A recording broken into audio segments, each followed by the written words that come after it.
Volume చూడండి please. Check mic check. Hallelujah.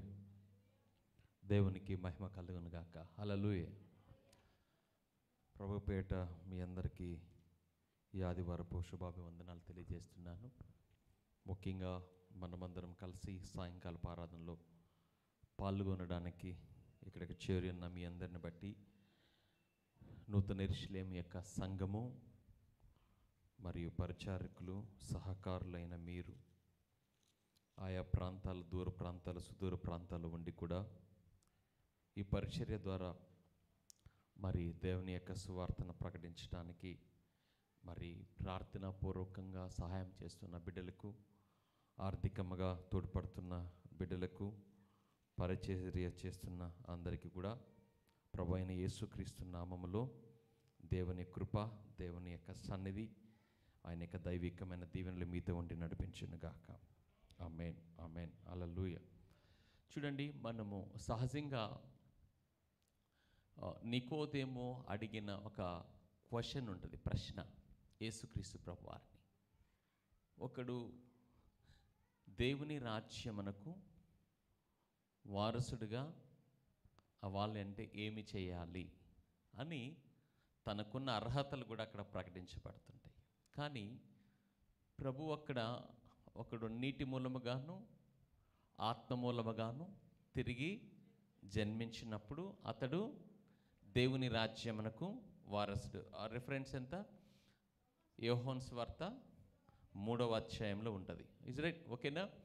So మనందరం కూడా సహజంగా సంఘములలో మరి ఎక్కువగా మనం వినే వాక్యం ఏంటంటే, మీరు మరణించిన తర్వాత లేదా ఈ లోకము విడిచిన తర్వాత మీరు పరలోక రాజ్యము వెళ్ళడాన్ని గురించి 98% మీరు వినుంటారు. కానీ ఇహలోకంలో మనము యేసుక్రీస్తు ద్వారా మరి దేవుని రాజ్యము అనేటువంటిది క్రీస్తు ప్రభు ద్వారా అది స్థాపించబడినది అని, ఆ దేవుని రాజ్యములో మనము పాలిపంపులు కలిగి ఆ దేవుని రాజ్యం యొక్క ఆశీర్వాదమును, దీవెనలను, అధికారమును మనము వినియోగపరుచుకుంటూ రాజ్య పౌరులుగా, రాజ్య సంబంధులుగా జీవించాలని ఎంతమంది మీరు వింటూ వస్తున్నారు? మానవ ప్రభుత్వములు వేరు, దేవుని యొక్క రాజ్యము వేరు. దేవుని రాజ్యమును గురించి ప్రభు యొక్క మాటలలో ఏమని చెప్పడుంది? నా రాజ్యము ఇహలోక సంబంధమైనది కాదు అని చెప్తాడు. రెండవది, నా రాజ్యము అనగా నీతి, సమాధానము, పరిశుద్ధాత్మ్యందలి ఆనందం అంటాడు. దేవుని రాజ్యము మాటలతో లేదు, శక్తితో ఉన్నది. ఇది చాలా ప్రాముఖ్యం.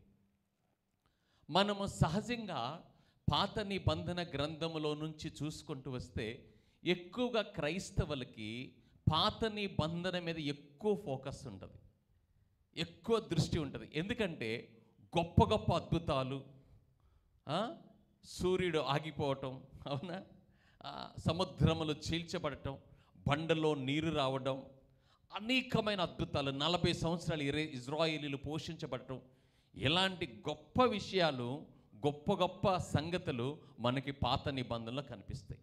రెండవది, పాత నిబంధనలు ఎక్కువగా దేవుని రోషమును, దేవుని కోపమును కూడా మనం చూస్తాం.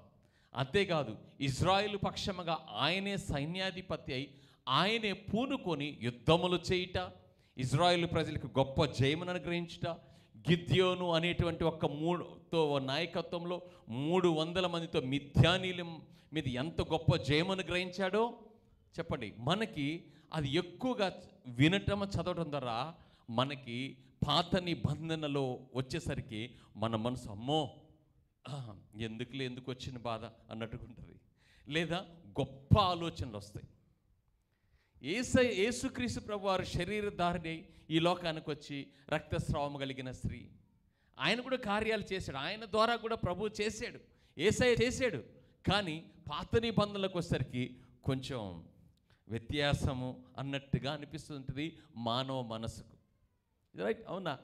కాబట్టి మనందరం కూడా ఎక్స్పెక్టేషన్, మన యొక్క ఎక్స్పెక్టేషన్ ఎప్పుడు కూడా పాత నిబంధనలు ఇజ్రాయేలీలు కావచ్చు, ప్రవక్తలు కావచ్చు, భక్తులు వాళ్ళు దేవునితో సంప్రదించటం, దేవుడు బిగ్గరగా మాట్లాడటం, యెహోవా సెలవిచ్చినదేమనగా అని వస్తుంది ప్రవక్త ద్వారా, అవునా? సో భీకరుడుగా, ఆయనను ఎవరు చూడలేదు, ఆయన ముఖమును చూడలేదు, ఆయన గంభీరుడు. ఇలా మనం ఎక్కువగా పాత నిబంధనలో ఆయన యొక్క స్వారూప్యమును గురించి, ఆయన యొక్క శక్తిని గురించి గొప్పగా చెప్పబడుతూ ఉంటుంది. మరి యేసయ్య గారికి వచ్చేసరికి ఆయన గొప్పవాడే, తండ్రితో సమానుడే, కానీ ఆయన దీనునిగా, రిక్తునిగా, పశువుల పాకలో పొత్తి గుడ్డలతో చుట్టబడి, ఉమ్మి వేయబడి, వస్త్రము తీయబడి, సో ఎక్కడో కొంచెం మనసులో ఒక చిన్న కొంచెము హెచ్చుతగ్గులుగా అనిపిస్తూ ఉంటుంది తెలియని వారికి. అందుకనే మనం ప్రార్థన చేసేటప్పుడు గొప్ప గొప్ప కార్యాలకు ఎక్స్పెక్టేషన్ ప్రార్థన చేయాలనుకున్నప్పుడు, అయ్యా నువ్వు రక్తస్రావం కలిగిన స్త్రీ స్వస్థపరిచావుగా అంటాం, కానీ గొప్ప గొప్ప అద్భుతాలకి ఎక్కడికి వెళ్తాం తెలుసా? పాత నిబంధనలోకి వెళ్తాం. అయ్యా నువ్వు మన్నాను కురిపించావు, ఇదిగో అబ్రహామును ఒంటరిగా ఉన్నప్పుడు పిలిచావు కదా, యాకోబు దేవా, ఇస్సాకు దేవా అని మన ప్రార్థన ఎక్కడికో అక్కడికి వెళ్ళిపోతుంది. విషయం ఏమిటంటే, ఆ గొప్ప అద్భుతాలు చేసిన తండ్రి తన కుమారుని ద్వారా ఆయన జ్ఞానమును, ఆత్మ సంబంధమైన ఆశీర్వాదములను, ఆమేన్, దేవుని దైవికమైన కృపను, ఆయన శక్తిని, ఆయన జ్ఞానమును, ఆయన సంపదను, సర్వస్వమును తన కుమారునికి ఇచ్చి ఈ లోకానికి పంపించాడు. పైన ఏమున్నదంటే ఆయన ఆరాధించటం, మహిమ పరచటం, ఆయన ఎల్లప్పుడూ దేవదూతల ద్వారా కెరూబులు సెరుబుల మధ్య ఆరాధించబడటం మాత్రమే ఉన్నది. కానీ పరిపాలనంతా కూడా ఆయన ఎప్పుడు సంతోషిస్తాడు తెలుసా? విశ్వాసము ద్వారా తన కుమారునైన యేసుక్రీస్తునందు విశ్వాసమును బట్టి ఈ విశ్వాసపు యాత్రా జీవితంలో నీవు అపవాది తంత్రంలో లాయపరచగలిగినప్పుడు, వాడు తీసుకొచ్చే శోధనలలో నువ్వు పడిపోకుండా అధిగమించినప్పుడు, యేసు వల్లే జీవించినప్పుడు, యేసు వల్లే రూపాంతరం చెందుతున్నప్పుడు, ఆయన కుమారునితో స్వారూప్యము గలవారుగా మనం మారుతున్నప్పుడు దేవుడు నిజముగా సంతోషిస్తూ ఉంటాడు. హల్లెలూయా. అందుకని ఇహలోకంలో క్రీస్తు ప్రభు ద్వారా దేవుని యొక్క రాజ్యము ఈ లోకములో స్థాపించబడింది. అందుకే యేసుక్రీస్తు ప్రభువారు ఆయన జన్మించాడు, మరి దేవుని దయలో, ప్రజల దయలో వర్ధిల్లాడు.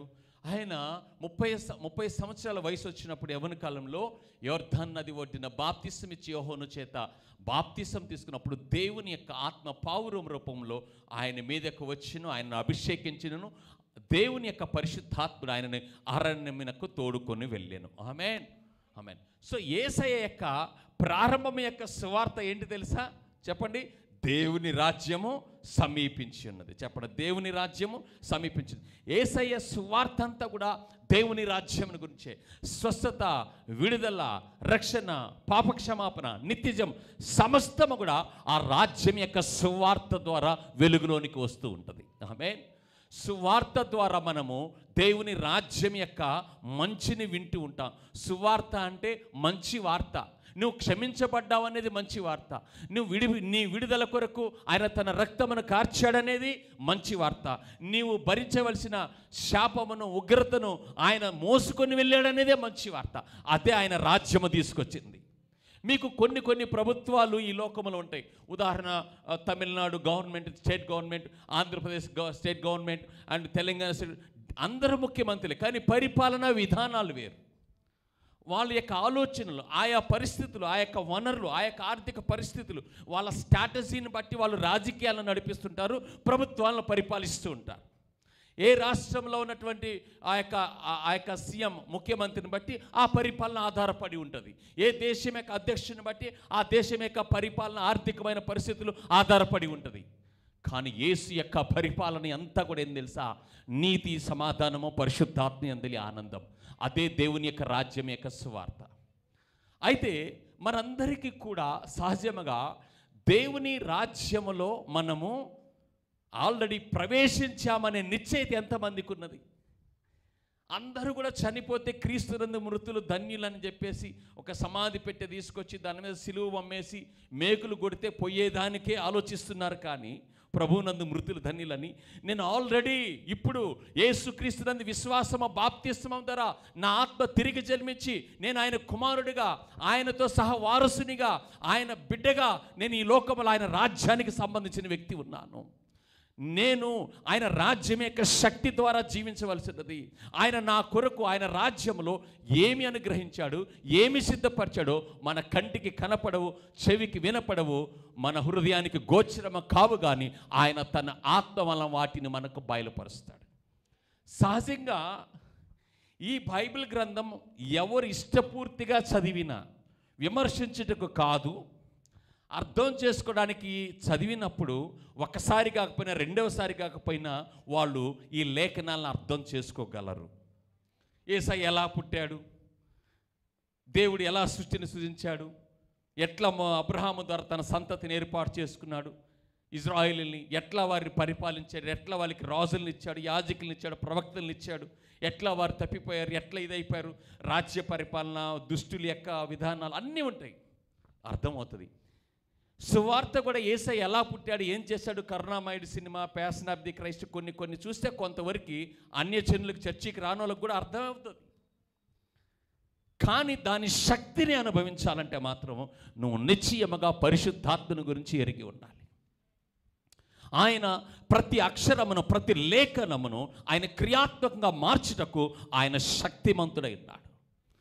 ప్రతి లేఖనములను, వాక్యమును నువ్వు చదువుతున్న విషయాల్ని నీకు అర్థం చేయుటకు, వాటిలో ఉన్న మర్మములను బయలుపరచుటకు, ఆమేన్, వాటిని క్రియాత్మకంగా మార్చుటకు పరిశుద్ధాత్ముడు మన కొరకు అనుగ్రహించబడ్డాడు. ఆమేన్. అందుకే ఆయన యేసుక్రీస్తు ప్రభువారు ఆత్మ చేత ఆయన దయ్యములను వెళ్ళగొట్టినని ఉంటుంది. ఆమేన్. దేవుని ఆత్మ చేత అభిషేకించబడెను గనుక అంటుంది అపోస్తుల కార్యంలో. ఆయన రోగులను స్వస్థపరచను. 30 సంవత్సరాలు యేసు ఏమి చేయలా, ఆయన సమయం వచ్చింది. ఏ సమయము? దేవుని యొక్క రాజ్యం యొక్క సువార్తను ప్రకటించే సమయం, దేవుని యొక్క రాజ్యమును ఈ లోకములో స్థాపించే సమయం. అది ఎలా స్థాపించాడు తెలుసా? నోటి మాట ద్వారా, సువార్త ద్వారా. ఎందరైతే విశ్వసించారో వారు రక్షించబడ్డారు, ఎందరైతే విశ్వసించారో వారు స్వస్థత పడ్డారు, ఎందరైతే విశ్వసించారో వారు సమాధానాన్ని పొందుకొని వెళ్ళారు. దేవునికి మహిమ కలుగును గాక. వారు తీర్పులోనికి రాలేదు. సువార్త నమ్మి బాప్తిసం పొందిన వాడు రక్షించబడినన్నది.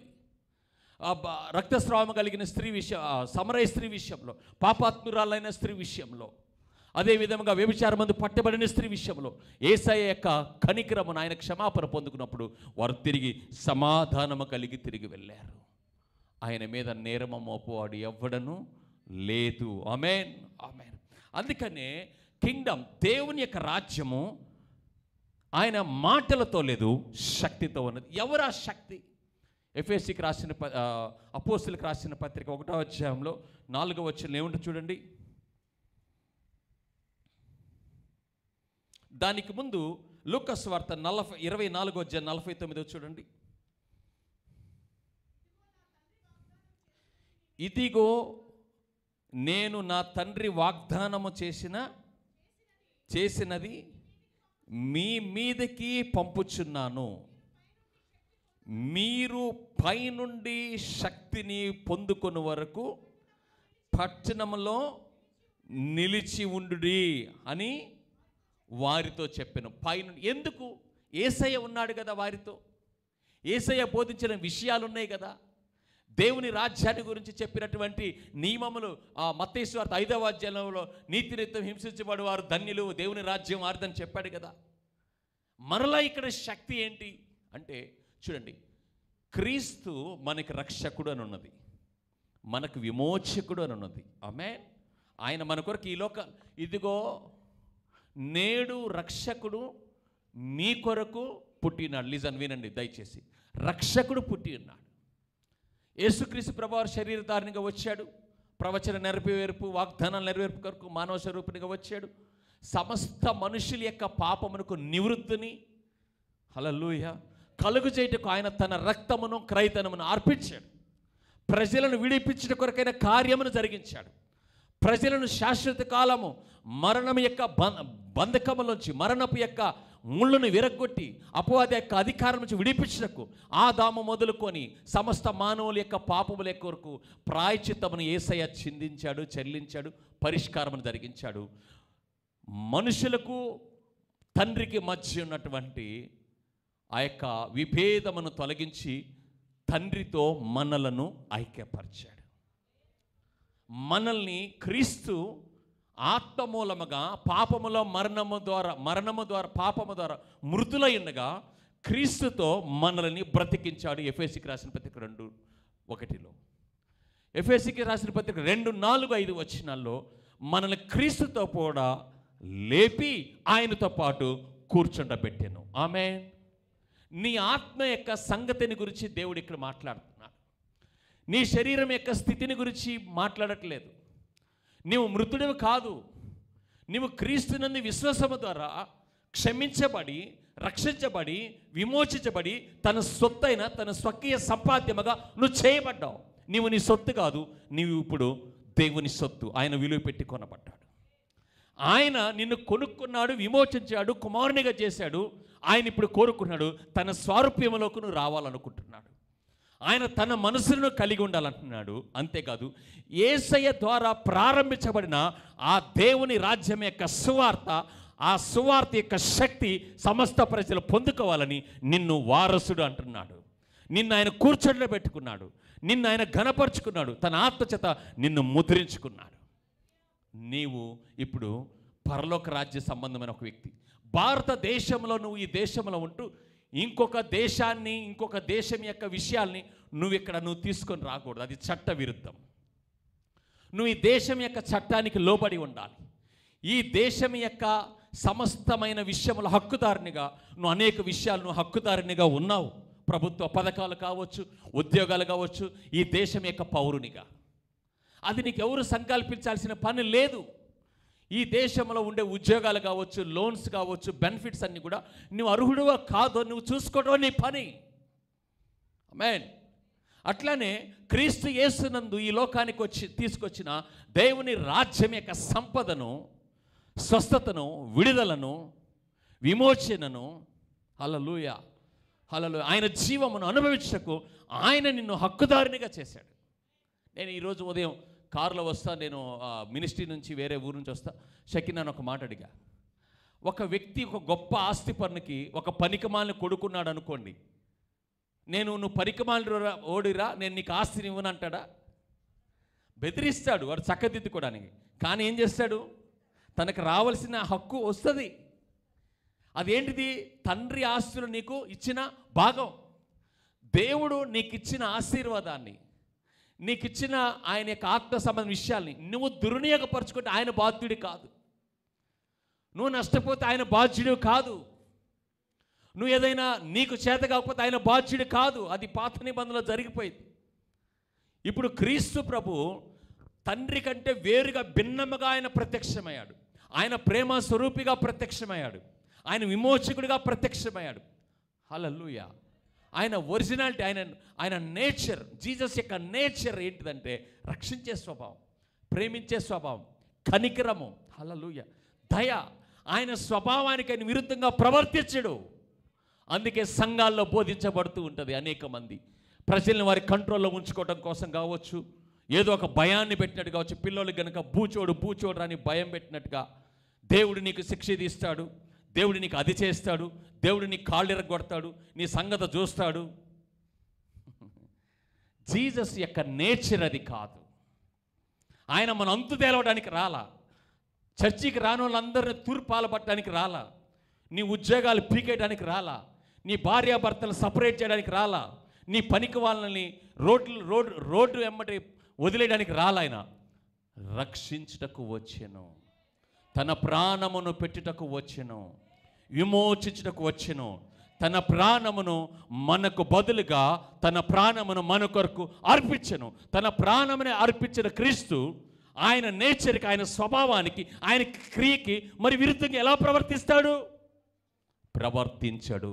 నువ్వు ఒప్పుకున్నా ఒప్పుకోకపోయినా ఆయన ప్రవర్తించడు. ఆయన స్వభావం నిన్ను నరకమునికి నెట్టే స్వభావం కాదు, నిన్ను హాస్పిటలైజ్డ్ చేసే స్వభావం కాదు. ఆయన స్వభావం నిన్ను ఆయన పొందిన గాయముల చేత నీకు స్వస్థత ఇవ్వడమే ఆయన యొక్క స్వభావం. ఆయన స్వభావానికి విరుద్ధంగా ఆయన ప్రవర్తించడు. జీసస్ ప్రవర్తించడు. నశించుచున్న దాన్ని వెతికి రక్షించడానికి క్రీస్తు వచ్చాడని ఉంది. Is right. దానికి విరుద్ధమైన వాక్యాన్ని చెప్పండి. ఆయన మాట వినకపోతే, సంఘానికి రాకపోతే, పాస్టర్ గారు చెప్పింది వినకపోతే మీకు పక్షవాతాలు వస్తాయి, మీకు గుండె జబ్బులు వస్తాయి, మీ పిల్లల కాపరాలు పోతాయి. చెప్పండి. ఆయన స్వభావమును కించపరచకూడదు. నీ కోసం, మీకోసం, విశ్వాసుల యొక్క స్వార్థం కోసం, సేవకుని యొక్క స్వార్థం కోసం ఆయనలో వెలితిని మనం చూపించకూడదు. ఆయనలో కొరతను మనం చూపించకూడదు. ఆయన దినమెల్లా ఆయన చేతులు మన కొరకు చాపి ఉంచే దేవుడు. నీ గొంతులో ప్రాణం పోయే వరకు కూడా నువ్వు హిందువైనా, ముస్లిమైనా, బుద్ధిస్టువైనా, జైనువైనా, ఏ కులమైన, ఏ మతమైనా ఆయనని గురించి తెలుసుకోవాలి. ఆయన ప్రేమను గురించి తెలుసుకోవాలి. ఆయన నీ కొరకు ఈ లోకానికి వచ్చి నిత్యము తన రాజ్యంలో నిన్ను కూర్చుండబెట్టుటకు నీ కొరకు తన ప్రాణం పెట్టాడని, ఆయన నీ కొరకే ఈ లోకానికి వచ్చాడనే స్వార్థను నమ్మాలని, ఏదో ఒక విధంగా నిన్ను రక్షించుకోవాలని ఆయన ఎదురు చూస్తూనే ఉంటాడు. దేవుని యొక్క ఆత్మ ఏదో ఒక విధంగా నీకు ఆయన సువార్త నిలిపించాలి, ఏదో ఒక విధంగా యేసయ్యను గురించి నువ్వు తెలుసుకోవాలని, ఏదో ఒక విధంగా ఆయన నీ రక్షకుడని నువ్వు ఎరగాలి అనే ఒక హృదయముతో యేసయ్య ఎదురు చూస్తుంటాడు. నువ్వు వెళ్ళి లారీ కింద పడతా ఉంటే, నీకు వెళ్ళి యాక్సిడెంట్ అవుతుంటే, నువ్వు యాక్సిడెంట్లు మధ్యలో ఇరుక్కుంటా ఉంటే, నేను ఎన్నిసార్లు చెప్పాను రా నేను చర్చికి రమ్మని, ఇన్నామంటారా, ఇరుక్కో, చచ్చిపో. నేను ఒక ఇన్సిడెంట్ చూసా. గుంటూరు నుంచి నేను ఒక 15 సంవత్సరాల క్రితం ఏమో వస్తుంటే నల్లబాట దగ్గర, మిర్చి ఆట దగ్గర ఒక యాక్సిడెంట్ జరిగింది. ఆ యాక్సిడెంట్లో ఏం జరిగిందంటే లారీని ఎదురు లారీ కొట్టేసింది. ఇది చెప్తే మీ హృదయం అంతా బాగుండదేమో.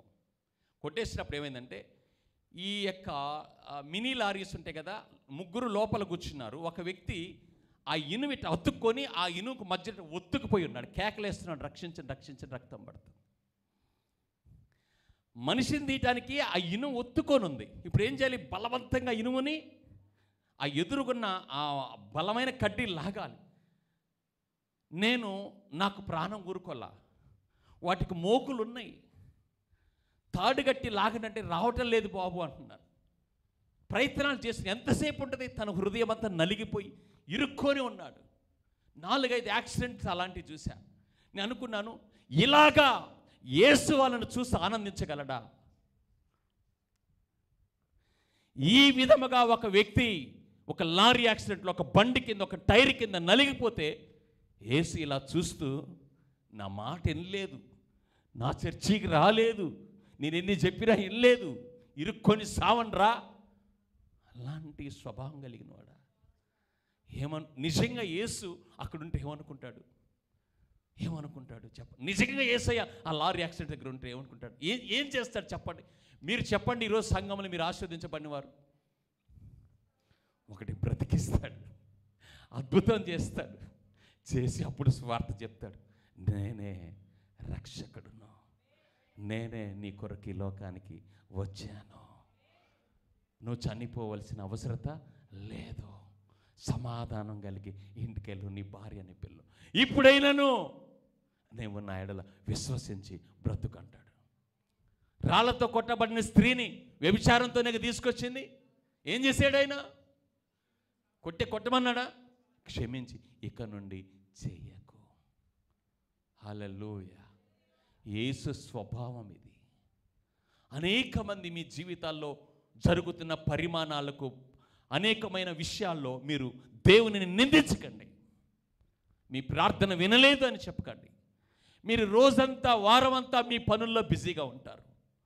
మీరు ఆయనతో సంప్రదింపులు జరపరు. రేపటిని గురించి ఏం జరుగుతుందో మీకు తెలియదు. ఆయన ఆత్మ మీకు బోధిస్తాడు. మీరు వినండి. ఆయన రాజ్య సంబంధులుగా, ఆయన పరిపాలనలో మీరు భాగస్వాములైనప్పుడు ఆయన ఏం చెప్తున్నాడో వినండి. ఆయన నియమములు, ఆయన వాక్యం, ఆయన విశ్వాసాన్ని మీలో పెంపొందించుకోండి. శక్తిని పొందుకోండి. అపవాది తంత్రములు ఎదిరించండి. వాడి కుయుక్తులు భగ్నపరచండి. ఛేదించుకొని మీరు ముందుకెళ్ళండి.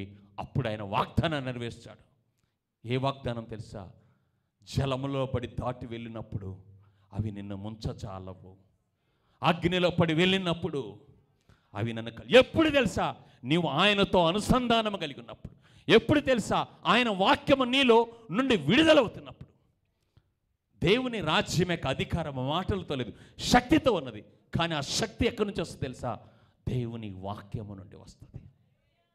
నువ్వు ఎల్లప్పుడూ మాట్లాడాలి దేవుని వాక్యాన్ని.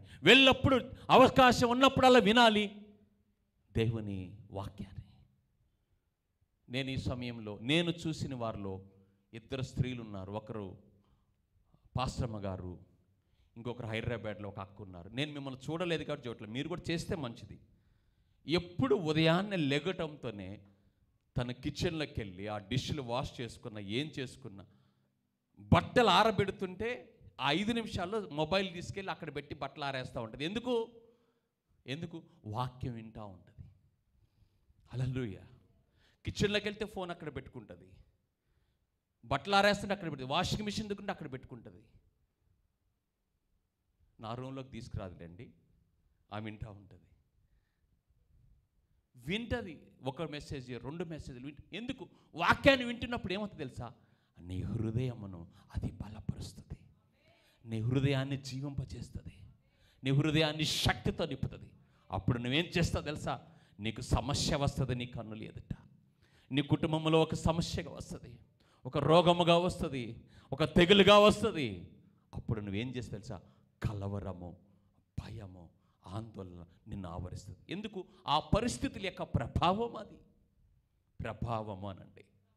పరిస్థితుల యొక్క ప్రభావము, మాటల యొక్క ప్రభావము, నువ్వు వింటున్న సమాచారం యొక్క ఒక ప్రభావం నిన్ను మొదటిగా ఒక భయంలోనికి, ఆందోళనలోనికి, ఒక టెన్షన్లోనికి, ఒక ఒత్తిడిలోనికి, ఒక భారంలోనికి, నీ సిచ్యువేషన్స్ అన్నీ కూడా నీ మనసును గాబరా పెట్టేస్తాయి. అయ్యో దేవుడు ఏమైపోయాడు, అసలు ఇన్ని సంవత్సరాలు నేను చేసిన ప్రార్థన ఏమైపోయింది? ఒక్కసారికి ఒక నిట్టూర్పు, ఒక నిరాశలోనికి, దాన్ని ఏమంటారంటే ఆత్మ సంబంధమైన దాడి అంటారు. అది నీ మీద జరిగినప్పుడు నువ్వు అప్పుడు కన్నీరు కారిస్తే ప్రయోజనం ఉండదు. నువ్వేం తీయాలి తెలుసా?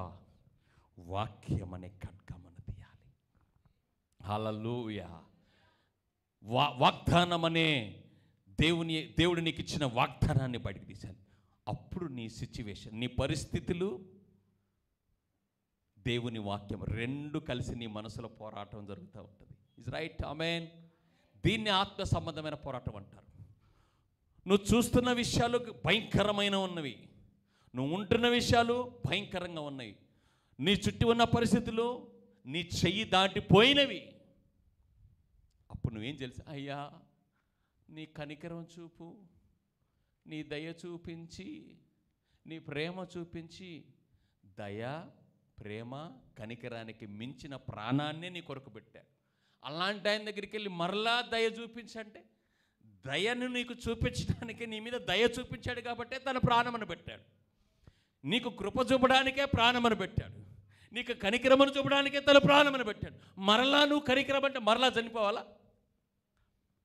ఆయన సమస్తమును తన ప్రాణమనే, అందుకే దేవుని వాక్యం ఉంటుంది, తన ప్రాణమనే మన కొరకు అర్పింపగా ఆయనతో పాటు మనకు సమస్తమును ఎందుకు అనుగ్రహించాడు? పౌలు గారు ఎందుకు అనుగ్రహించాడు? ఓ విశ్వాసి, ఓ దేవుని బిడ్డ, నాకు పలానది, నాకు పలానది జరుగు, నాకు అని నువ్వు అడుగుతున్నప్పుడు, అయ్యా నాకు ఇది చేయదు, ఇది జ్ఞాపకం చేసుకో. క్రీస్తు ప్రభు యొక్క మహిమైశ్వర్య చొమ్మున మన యొక్క ప్రతి అవసరతను ఆయన తీరుస్తాడు. నీ ఇంటిలో రాసుకో. ఆయన ఐశ్వర్యవంతుడు, కృప చూపినవాడు.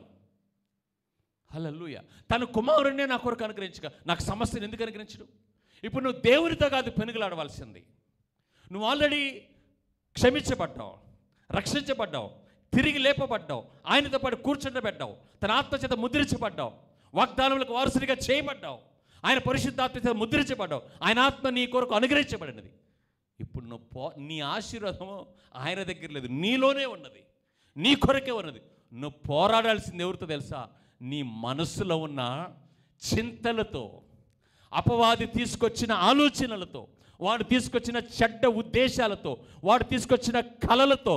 ఇంకా చెప్పాలంటే నువ్వు ఎప్పుడు చేయిస్తావు తెలుసా? నీ శరీరము కంప్లీట్గా నీ ఆత్మ ఆధీనంలో ఉన్నప్పుడు అన్ని సహజంగా నీకు ప్రణామము రాజా అని మోకరిల్లు వెళ్ళిపోతూ ఉంటాయి.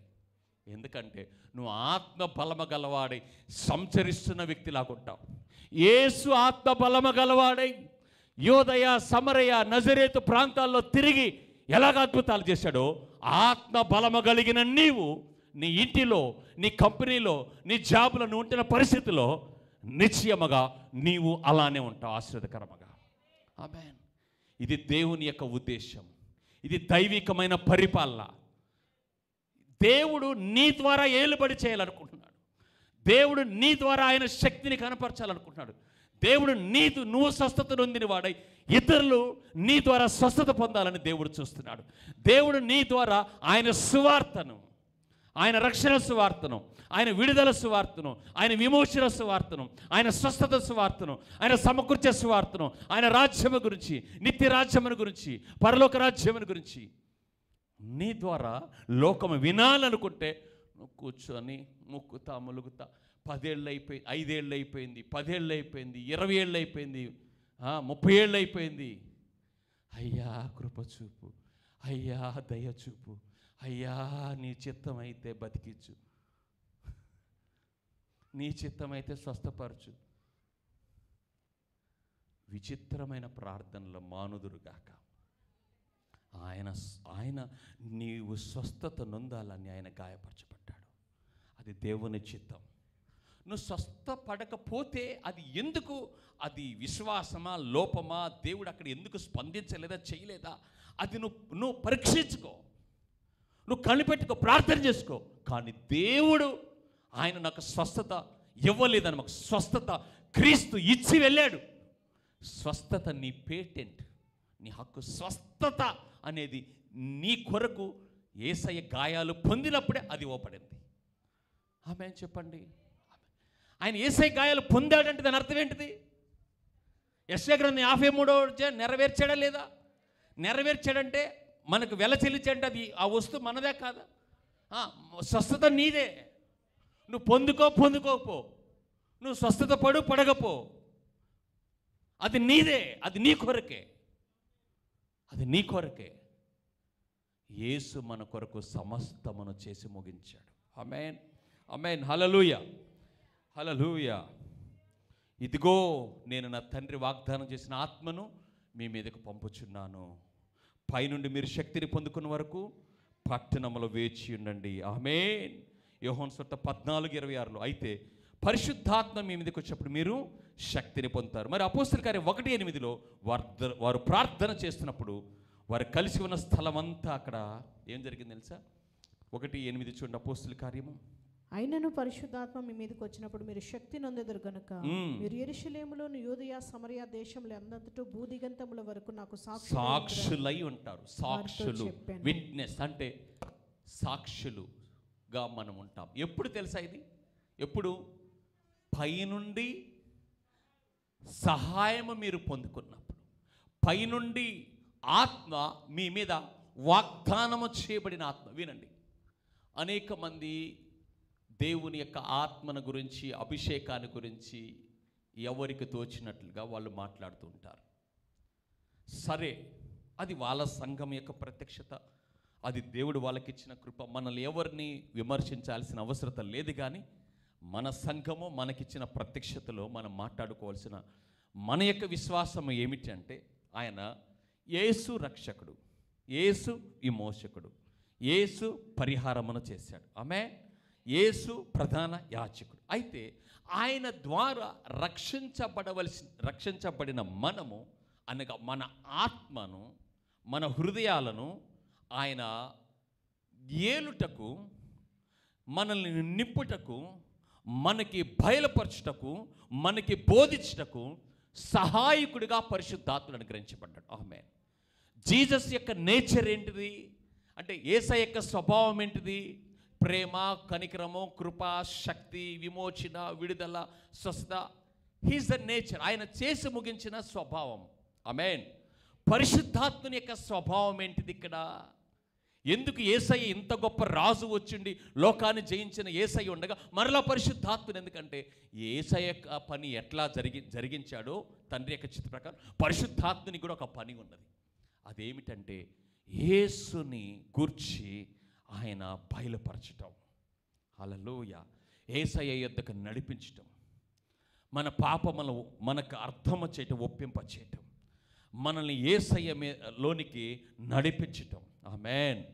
హల్లెలూయా. విశ్వాసాన్ని కలుగుచటం, ముఖ్యంగా రక్షించబడిన వారిలో నివసిస్తూ, ఆమేన్, రక్షించబడిన వారిలో నివసిస్తూ వారి హృదయములను వారి అంతరంగములను బలపరుస్తూ శరీర నియమములను తో నువ్వు జీవించక ఆత్మ నియమముతో, అంటే పరిశుద్ధాత్మను నీ ఆత్మను బలపరిచి నీ ఆత్మను శక్తితో నింపి నీకు బోధిస్తూ నిన్ను బలపరుస్తూ నిన్ను ఆదరిస్తూ ఆయన ఏం చేస్తారట, నీ శరీరమును జయించుటకు మొదటిగా ఆయన నీకు శక్తినిస్తాడు.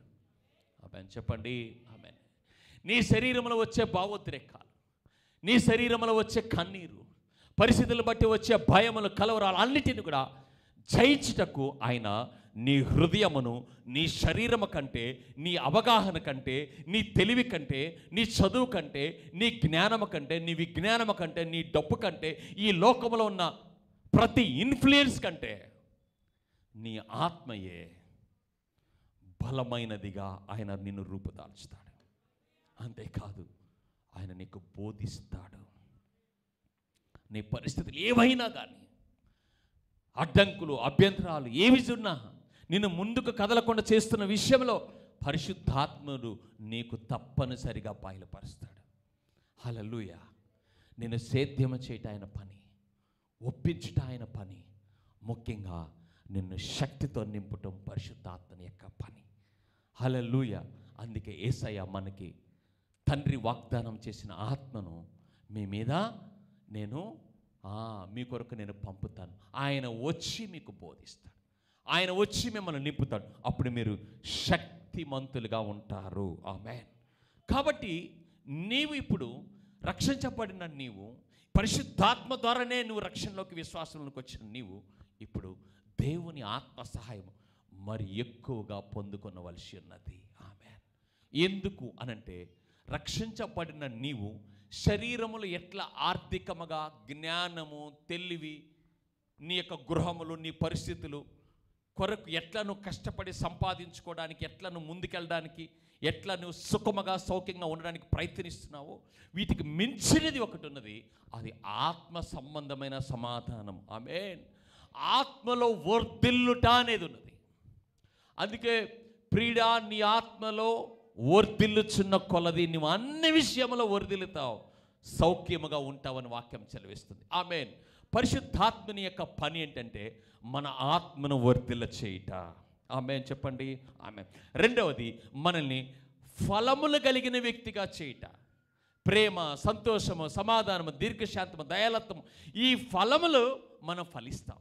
ఇక శరీర నియమములో ఉండే విషయాలు ఏవి కూడా కనిపించవు. వాటిని మించిన శక్తి ఆయన నీ ఆత్మకు అనుగ్రహించి నీ శరీరము అణచబడి దానిని చంపబడి వాటిని చంపేసి ఆత్మ యొక్క ఫలములు బయటికి విరివిగా కనిపిస్తూ ఉంటాయి.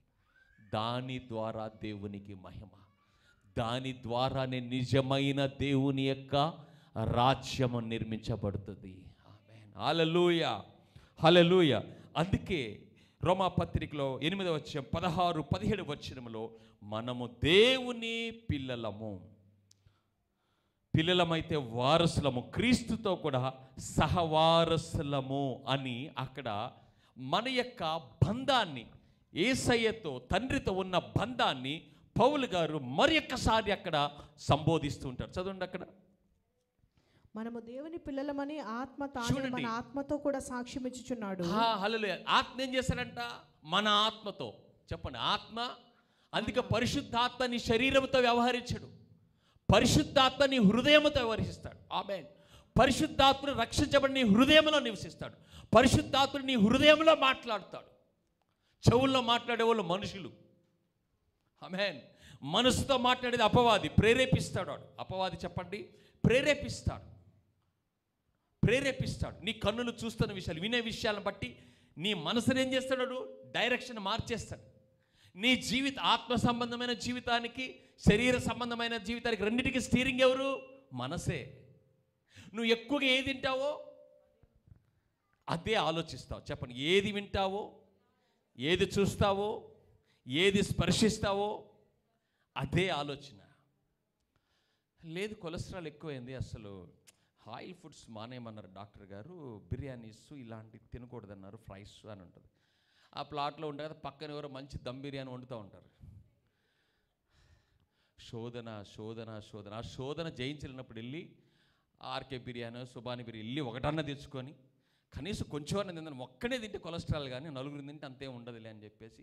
అంటే ఇప్పుడు నీ ముక్కులేం చేసినాయి నిన్ను ఎక్కడ తీసుకెళ్ళి? శోధనలకి కారణం నీ స్మెల్. అందుకే ఇంద్రియములు అంటారు. నోరు, ముక్కు, చెవులు, కళ్ళు, శరీరము. ఈ 5 కూడా ఎప్పుడు కూడా ఏం చేస్తాయి అంటే, అవి దేవుడు గీవుడు కాదు. వాడికి మంచి స్మెల్లు, మంచి వినాల్సిన వినాలి, అరవాల్సిన అరవాలి, తినాల్సిన తినాలి, నాలుక చెప్పింది కోరుకుంటూ ఉంటుంది, ఏదో మంచిగా తిందా. అవి చెప్పిన వాటికి మనసు ఏం చేసిద్ది? వద్దు డాక్టర్ గారు చెప్పాడని మనసు చెప్తూ ఉంటుంది. నువ్వు అక్కడే స్మెల్ వచ్చే దగ్గరే 10 నిమిషాలు ముక్కులు ఇన్ని రోజులు తిని ఒక్క పూట తిని చచ్చిపోతావా? ఒక్క పూట తిని చచ్చిపోతావు. ఈ ఒక్క పూట తిని రేపు మా అనుకో. ఈ సంఘర్షణ మీకు జరిగిద్దా నాకేనా? అంటే మీరు మనుషులే. సో జరుగుతూ ఉంటుంది. అట్లానే వాక్యానికి విరుద్ధమైన విషయాలు, అట్లానే దేవునికి వేరైన విషయాలు కూడా మనల్ని ఏం చేస్తుంది అంట? బిర్యానీ స్థానంలో ఇంకోటి పెట్టుకోండి. ఇప్పుడు దాకా బిర్యానీ పునుగులు అంటే బాగానే చెప్పారు. ఇప్పుడు బిర్యానీ స్థానంలో ఇంకోటి శోధిస్తూ ఉంటుంది. ఎందుకు? శరీరము అలా సంతృప్తి చెందుతుంది. శరీరానికి ఏం కావాలి?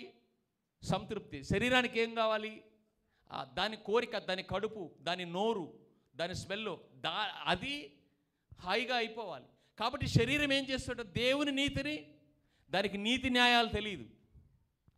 చెప్పండి, నీతి న్యాయాలు శరీరానికి తెలియదు. అందుకే శరీరానికి వాక్యం చెప్పి పంపించకండి. యవనస్తులు కూటం పెట్టి మీరు అది చూడొద్దు ఇది చూడొద్దని చెప్తే వాడికి తెలియదా చూడొద్దని? చెప్పండి, సిగరెట్ పెట్టి మీద రాసి ఉంటుందా? గుట్కా ప్యాకెట్ మీద రాసి ఉంటుందా? ఆల్కహాల్ మీద రాసి ఉంటుందా? తిరిగితే జబ్బులు వస్తాయి అని తెలుసా? అన్నీ తెలుసు కదా. మరి అన్నీ తెలిసి ఎందుకు చేస్తున్నావు? నియంత్రణ లేక, తెలియక కాదు, నియంత్రణ అనేది లేక. మనకు నియంత్రణ లేదు, కానీ దేవుని ఆత్మకు మనం అప్పచెప్పుకున్నప్పుడు ఆయన మనకు నియంత్రణను ఇస్తాడు. హల్లెలూయా. అందుకే నీ ఆత్మ వర్ధిల్లాలి. ఆత్మ వర్ధిల్లినప్పుడు ఏం చేయలేవు, మనం ఏం చేయలేము. మనకు వాక్యం తెలుసు, ఫలాంత చేయకూడదు తెలుసు, తిట్టకూడదు తెలుసు, కొట్టకూడదు తెలుసు, క్షమించాలని తెలుసు, కానీ చేస్తామా? ఎందుకు చేయలేకపోతున్నావు అంటే చెప్పండి, తగినంత బలము లేదు. వాక్యం తెలియక కాదు, తగినంత బలము లేదు. చెప్పండి, తగినంత బలము లేదు. తేటగా బయటకు వచ్చారు సేవకులు, విశ్వాసులు అందరూ. ఎలక్షన్లో అందరూ రకరకాలుగా బయటకు వచ్చారు.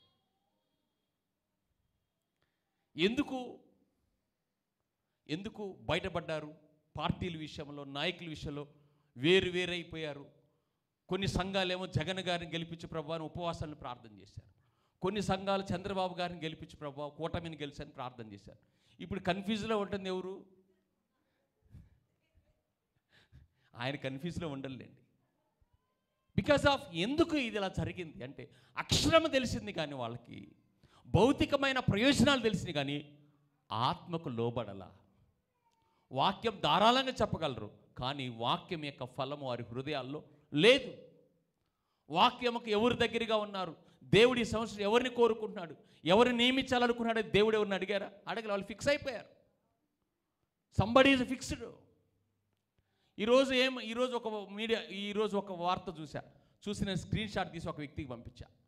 ఏమని పెట్టారంటే ఆ వార్తల్లో, అంటే నేను విమర్శ కాదు, అది ఒక చూశాను, అది మీరు ఏమన్నా అర్థం చేసుకొని ఏమన్నా చెప్పుకోండి. ఈనాడులో వార్తల్లో రాసుకున్న ప్రాబ్లం. ఏమన్నా రాశారంటే, తెలుగుదేశం క్రిస్టియన్ మైనారిటీ సెల్ అధ్యక్షులు అన్నారు. క్రిస్టియన్ మైనారిటీ సెల్ అధ్యక్షులు అంటే ఓకే, ఇప్పుడు తెలుగుదేశం క్రిస్టియన్స్ ఒకరు, వైఎస్ఆర్ క్రిస్టియన్ ఒకరు, జనసేన క్రిస్టియన్ ఒకరు, బీజేపీ క్రిస్టియన్ ఒకరు. నాకు అర్థం కాల. ఊరి ఇట్ట కూడా మాకు విభజించారా? రేపు ఏసైని కూడా తేడా వస్తే, ఏసైని కూడా ఏసయ్యా మేమందరం ఎక్కువ ఉన్నాం, నువ్వు ఇటు రావాల్సింది తప్పదని అంటారా? ఇలాంటి అది నేనైనా సరే ఇలాంటి సంఘములో నిన్ను బలపరిచే, యేసయ్య గాయములను స్వస్థత నీలోనికి తీసుకొచ్చే పరిశుద్ధాత్ముడు ఉండగలడా? చెప్పండి. ఆయన ఏకీభవిస్తాడు వీటిని. ఇక్కడ ఈ సంఘములో అలాంటి పరిస్థితులు ఉంటే, రాజకీయాలు ఉంటే, ఇక్కడ దేవుని ఆత్మ కార్యాలు జరుగుతాయా? వీళ్ళందరూ ఒక గుంపై స్వస్థతలు ఆగిపోయినాయి, ప్రవచనాలు ఆగిపోయినాయి అని చెప్తూ ఉంటారు. యేసయ్య బ్రతికి ఉన్నంత కాలము స్వస్థత ఉంటుంది. యేసయ్య ఎంతకాలం బ్రతుకుతాడు చెప్పాలి? యుగ యుగములు. యేసయ్య ఒక లిమిటెడ్ పీరియడ్ పెట్టాడు స్వస్థతల కొరకు? లేదు. దేవునికి అల్ఫా ఒమేగా అని ఉన్నది. ఆయన మొదటివాడు కడపటివాడు అని ఉన్నది. యేసయ్య యుగ యుగముల వరకు. ఆమేన్. మనము ఈ లోకము ఎత్తబడి 1000 ఏండ్ల పరిపాలన అయిపోయి సంపూర్ణమైన విజయము, సంపూర్ణమైన అపవాది యొక్క లయము జరిగి మనందరము ఆ నిత్య రాజ్యములో అందరము కూడా సదాకాలం నిలుచునే వరకు కూడా భూమి మీద ఆయన స్వస్థత పని చేస్తూనే ఉంటుంది. ఆయన రక్షణ పని చేస్తూనే ఉంటుంది. యేసు నామము పరిపాలిస్తూనే ఉంటుంది. ఆయన అధికారము పరిపాలన చేస్తూ ఉంటాడు. ఆయన రూల్ చేస్తూనే ఉంటాడు. ఆయన లోపడిన వారికి, ఆయనకు ప్రార్థించిన వారందరినీ ఆయన రక్షించకు సమర్థుడిగానే ఉంటాడు. ఆయన సామర్థ్యత తగ్గిపోదు. ఈ నరసరావుపేట పట్టణం అంతట్లో ఒక్క చర్చి కూడా లేదనుకోండి, ఈ పట్టణంలో ఆయన సామర్థ్యత తగ్గిపోయిద్దా? నో. ఆమేన్. తగ్గిపోదు. ఆయన సామర్థ్యత, ఆయన కృప. పాపం ఎక్కువ అవుతున్న కలది ఇంకా ఆయన కృపాధికం చేస్తాడంట. అరే నరసరావుపేటలో చర్చియే లేదని చెప్పి ఇంకా ఆయన కన్ను దృష్టి ఇక్కడికి వచ్చిందంట. ఆమేన్. ఎప్పటికీ ఆయనలో ఉన్నది తక్కువ కాదు. స్వస్థతలాగో ఏవియాగో ఆయన సంఘము భూమి మీద ఉన్నంతకాలం యేసయ్యలో ఉన్న సమస్తము మన కొరకు పని చేస్తూనే ఉంటుంది. పరిశుద్ధాత్ముడు పని చేస్తూనే ఉంటాడు. ఆమేన్. ఆమేన్. హల్లెలూయా. హల్లెలూయా. అందుకే లూకా సువార్త 10:19 చూద్దాం.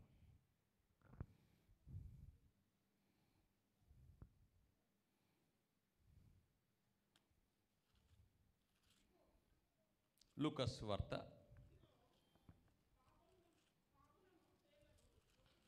సువార్త 10వ అధ్యాయము 19వ వచనంలో మనం చూసుకుంటాం. ఇదిగో పాములను త్రేళ్లను త్రొక్కుటకును శత్రువు బలం అంతటి మీదను మీకు అధికారం ఇదిగో పాములను త్రేళ్లను త్రొక్కుటకు. అవి రెండు ఏంటి? ఒకటి మరణము, రెండవది బాధ. చెప్పండి. ఒకటి మరణము, రెండవది బాధ. పామును త్రేళ్లను త్రొక్కుటకును శత్రువు బలం అంతటి మీదను. ఇది బాగా చెప్పండి సంఘం అంత పెద్దగా. శత్రువు బలము అంతటి మీదను. ఆమేన్. ఇది ఎంత పెద్దగా చెప్పగలిగితే అంత మంచిది. శత్రువు బలము అంతటి మీదను. ఏం చేశాడంట? మనకి అధికారమును అనుగ్రహించాడు. చెప్పండి. శత్రు బలమంతటి మీద నాకు అధికారం. హల్లెలూయా. బ్రదర్, యాక్చువల్గా నాకు రాత్రి కలలో ఒక సర్పంగా అనిపించింది. బ్రదర్, నాకు పలానా రాత్రి ఒక దయ్యంగా అనిపించింది. బ్రదర్, రాత్రి నాకు ఇలా అనిపించింది కదా. నీకు కనిపించింది కదా. ఎందుకు? దేవుడు నీకు ఆ జ్ఞానాన్ని, ఆత్మ ప్రత్యక్షతని, ఆ వరమును ఎందుకు ఇచ్చాడు? ఎక్కి దాన్ని తొక్కి ఇంకొకరి జోలి పోకుండా నీ దగ్గరికి దేవుడు ఎందుకు తెచ్చాడంటే, ఇంకో కుటుంబాన్ని నాశనం చేయకుండా నీ దగ్గర దాన్ని అంతం చేద్దామని నీ దగ్గరికి తీసుకొచ్చాడు. హల్లెలూయా. ఎందుకు నీకు అది కనిపించింది అంటే, నువ్వు దాన్ని తొక్కాలి అని. అది నిన్నేదో చేద్దామని కాదు. దేవుడు నీ దగ్గరికి తీసుకొచ్చాడు దాన్ని. ఎందుకు తెలుసా? దాన్ని నువ్వు మాత్రమే తొక్కగలవు. నీ దగ్గర మాత్రం అధికారం ఉంది. గోపిరెడ్డి శ్రీనివాసరెడ్డి గారి దగ్గర లేదు అది. లేకపోతే జనరల్ హాస్పిటల్ యొక్క సూపరింటెండెంట్ దగ్గర లేదు. నీకెందుకు కనిపించింది అదంటే, నువ్వైతేనే దాన్ని తొక్కుతావు కాబట్టి. 3వ అధ్యాయం ఆదికాండం 14వ వచనంలో నువ్వు స్త్రీ సంతానం నీ తల చితకదొక్క నువ్వు వారి మడిమ మీద కొడతావు.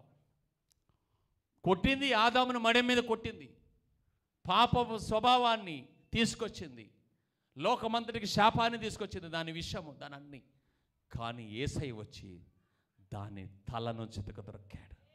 చితకదొక్కి ఇప్పుడు నీకు చెప్తున్నాడు, నాగేశ్వరరావు గారు మీ ఇళ్ళల్లో మీ బజార్లో మీ మధ్యలో ఎక్కడన్నా ఇది మళ్ళీ తోక జాడించుకుంటా వచ్చిద్దేమో, దాన్ని నేను తొక్కి చితకదొక్కాను, నువ్వు వచ్చినప్పుడు దాన్ని అరే నీ పని అయిపోయింది, నా యేసయ్య ఎప్పుడో నీ తలను చితకదొక్కాడు, నీకాడ అధికారం లేదు, నువ్వు సింహానివి కాదురా గర్జించే సింహానివి. చెప్పండి, నువ్వు నిజమైన సింహానివి కాదు, సింహం లాంటి సింహానివి. యు ఆర్ నాట్ రియల్ సింహం, రియల్ లైన్. అదేంటి చెప్పండి? గర్జించే సింహం అంటే అదేంది? గోడ చాటు నుండి, ఇంటి చాటు నుండి, చెట్టు చాటు నుండి పిల్లలు అప్పుడప్పుడు భయపెడుతుంటారే, కుక్కలాగా పిల్లిలాగా. చిన్నప్పుడు మీ పిల్లలు మీరు ఎప్పుడు అర్థం అలాంటిది అని అర్థం, అక్కడ పవర్లెస్ అని అర్థం. అందుకని మనకేమిచ్చాడంట ఆయన? అధికారం ఇచ్చాడు. ఏం చేయాలంట? దేవుని రాజ్యం యొక్క అధికారంతో, పరిశుద్ధాత్మ శక్తితో నీ వాడిని ఎదిరించి నీ ప్రతి పరిస్థితిలో నుంచి తోలివేయటం అనేది నీ చేతిలో పని. దేవుని రాజ్యం మాటలతో లేదు, శక్తితో ఉన్నది. నువ్వు దేవుని రాజ్యం యొక్క వారసుడివి, నువ్వు క్రీస్తుతో సహా వారసుడివి, నువ్వు క్రీస్తుతో పాటు లేపబడి క్రీస్తుతో పాటు కూర్చుండబెట్టావు. నువ్వు ప్రార్థించినప్పుడు నిశ్చయముగా చెడ్డ క్రియలు లయమైపోతాయి. ఇది నీ శక్తి కాదు, దేవుడు నీకు ఇచ్చిన శక్తి. చెప్పండి, ఇది నీ శక్తి కాదు, దేవుడు నిన్ను ప్రేమించి నీ కొరకు ఆయన ఇచ్చిన శక్తి. అనేకులు రక్షించబడాలని, అనేకులు ఈ బంధకాల నుంచి విడుదల పొందాలని, అనేకులు యేసయ్య యొక్క మేలులు పొందుకోవాలని నిన్ను వారసుడిగా పెట్టాడు. ఈరోజు నీ ఆర్థికమైన విషయాల్లో, నీ ఆరోగ్యము అనే విషయంలో, నీ కుటుంబంలో ఎక్కడ స్తంభించిపోయిన పరిస్థితులని, వాడు ఎక్కడెక్కడ చిక్కుముడులేసి మనుషులు నీకు ఎగనిస్ట్గా, నీకు వ్యతిరేకంగా రేపి, నీకు వ్యతిరేకంగా దూషణ మాటలు, నీకు వ్యతిరేకంగా కలవర మాటలు, నీకు వ్యవహరించడానికి ఎక్కడెక్కడ నీకు సహకరించుకుని ఎన్ని రకాలుగా వాడు బిజీగా దాని అనుచరులతో తిరుగుతున్నాడో, ఇదనమ యేసు నామములో వాడిని నీ పాదముల కింద త్రొక్కుటకు పరిశుద్ధాత్ముడు నిన్ను బలపరచునుగాక. వాడి యొక్క కీడు ఎక్కడ దాచిపెట్టాడో, వాడి యొక్క లోయలు ఎక్కడ ఉన్నాయో, వాడి తంత్రములు ఎక్కడ ఉన్నాయో, వాడి యొక్క చెడ్డ విషయాలు ఎక్కడ ఉన్నాయో, నీ కుటుంబంలో ఎక్కడ వాడి శోధన ఉన్నదో, ఎక్కడ కీడుని పెట్టాడో, ఎక్కడ నిన్ను స్తంభింపజేశాడో, నువ్వు క్షుణ్ణముగా చూసినకు పరిశుద్ధాత్ముడు నీ నేత్రములు తెరువునుగాక. నువ్వు ఎరిగి ప్రార్థించుటకు, వాటిని తీసి పారవేయుటకు పరిశుద్ధాత్మని మీ అందరినీ బలపరిచి నింపి అభిషేకించునుగాక. దేవుడి మాటలు దీవించుగాక. ప్రార్థన చేసుకుందాం. Thank you Jesus. Hallelujah, hallelujah. Thank you Lord Jesus. Hallelujah. ప్రార్థన చేసుకుందాం. అందరూ ఒక్క నిమిషం ఇంత వాక్యం మౌనంగా ఉండదు, లేచి నిలబడి